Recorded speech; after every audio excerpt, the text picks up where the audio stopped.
안녕하세요. 주문수 간사입니다. 12월 9일 일용할 양식 본문은 에스겔 22장 1절에서 16절입니다. 이스라엘이 왜 심판을 받고 그 결과는 무엇인가를 기록했습니다. 하나님께서 에스겔에게 네가 심판하느냐고 두 번이나 물으십니다. 질문이라기보다는 이스라엘 백성을 소환하라는 명령에 가깝습니다. 백성들을 소환하여 죄를 기소하는 검사 역할을 하도록 하신 것입니다. 이스라엘은 이미 죄와 일체가 되어서 자신들의 삶이 자신들의 죄가 어떤지 얼마나 사악한지 스스로 인지하지 못했습니다. 하나님은 에스겔에게 그들의 민낯을 낱낱이 보여주라고 부르십니다. 검사의 자리에 선 에스겔은 끝이 없는 사랑을 가지고 참으시는 하나님께서 이스라엘을 심판하실 수밖에 없는 이유를 폭로합니다. 선민이라는 탈을 쓰고 가증하게 행하는 이스라엘의 본 모습은 극심한 폭행과 극악무도한 잔인함입니다. 본문에서 여러 번 피를 흘렸다는 표현을 합니다.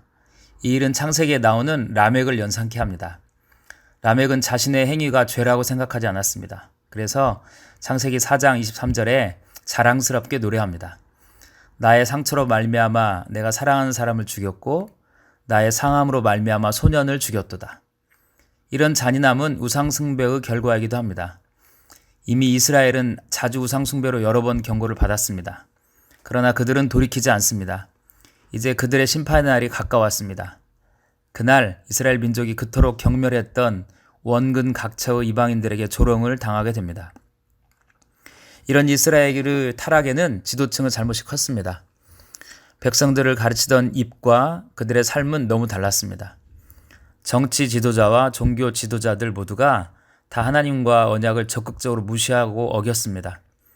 그 죄악상도 다양하고 심각합니다. 잔악한 피 흘림은 물론이고 부모를 업신여기고 나그네를 학대했습니다.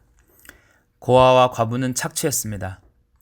하나님의 전에 있는 물건들을 함부로 사용하고 우상을 숭배하는 일에 적극적으로 참여하여서 우상의 재물을 먹기도 하고 이방인들과 음행을 하기도 했습니다. 자신들의 이익과 안위를 위해서 백성들을 갈라치게 하고 근친상간과 성폭행도 마다하지 않았습니다.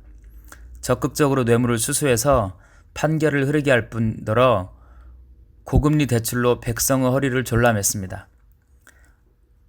알고 있는 지식으로 순진한 백성들에게 사기를 치기도 했습니다. 가히 범죄의 백화점이라 불릴만 했습니다. 이런 엄청난 죄를 저지른 이유는 하나님을 잊었기 때문입니다.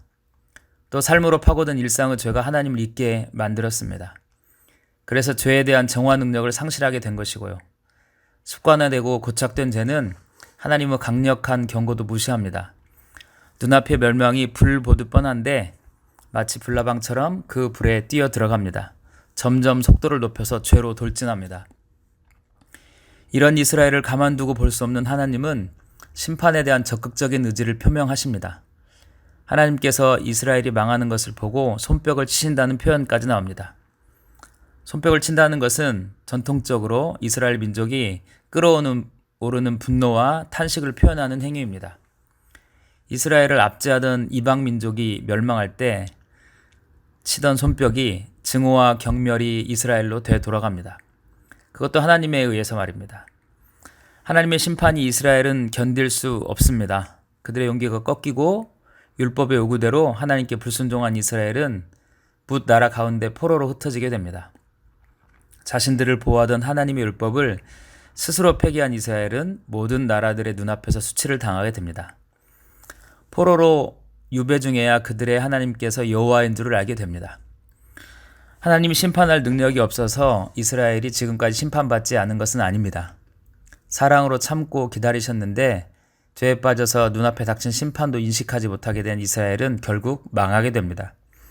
하나님이 심판하시면 피할 길이 없습니다. 하나님이 진도하시기 전에 주시는 경고에 귀를 기울여야 합니다. 사랑하는 일용할 양식 구독자 여러분, 하나님을 잊었다는 책망이 우리에게는 해당하지 않는 이야기인가요?